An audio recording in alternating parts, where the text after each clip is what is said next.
नागापूरमध्ये चोरट्यांचा धुमाकूळ, कातोरे वस्तीवर रात्रीचा डल्ला, लाखोची वायरिंग साफ। नागापूरच्या कातोरे वस्तीमध्ये चोरट्यांनी थेट बांधकाम साईटला लक्ष्य करत मोठा हात साफ केला आहे। दत्ता कातोरे यांच्या सुरू असलेल्या बंगल्याच्या कामावर रात्रीच्या अंधारात हल्ला चढवत अज्ञात चोरट्यांनी लाखोंची वायरिंग लंपास केली।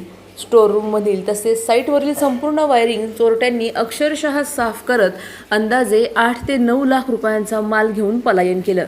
या धाडसी चोरीमुळे परिसरात भीतीचं वातावरण पसरलं असून पोलीस गस्त कुठे आहे असा सवाल नागरिक विचारत आहेत। घटनेनंतर संतप्त नागरिकांनी MIDC पोलीस ठाण्यात धाव घेत तात्काळ कारवाईची मागणी केली आहे। वाढत्या चोरीच्या घटनांमुळे स्थानिकांमध्ये संतापाची लाट उसळली आहे। दरम्यान पोलिसांनी गुन्हा नोंदवण्याची प्रक्रिया सुरू केली असून चोरट्यांचा शोध घेण्यासाठी तपास वेगाने सुरू आहे। पण या घटनेमुळे सुरक्षेचा प्रश्न पुन्हा ऐरणीवर आला आहे। माझं नाव दत्ता कातोरे। नागापूर कातोरे वस्तीवरती आज इथं आमचं बंगल्याचं काम चालू आहे पूर्ण। आज रात्री 12 ते 3च्या दरम्यान बंगल्यामध्ये टोटल वायरिंग झालेली होती। पूर्ण वायरिंग व स्टोअरमध्ये पडलेली वायरिंग ही सगळी रात्रीतून पूर्ण कोणी चोरट्यांनी चोरून नेलेली आहे। हे कमी अंदाजित 8-9 लाख रुपयापर्यंत वायरिंगचं पूर्ण चोरी गेलेली आहे इथून।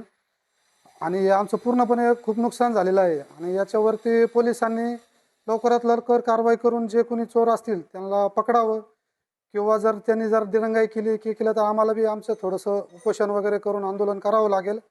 आमचे वायरिंगची RR कंपनीची, फिनोलेक्स कंपनीची केबल होती, पूर्ण कॉपरची होती, ही सगळं चोरून नेलेली आहे। पूर्ण बोर्डामधली फिटिंगमधली ओढून नेलेली आहे, काढून नेलेली आहे। आणि त्याच्यावर लवकरात लवकर पोलिसांनी कारवाई करून चोरट्यांना पकडण्यात यावं।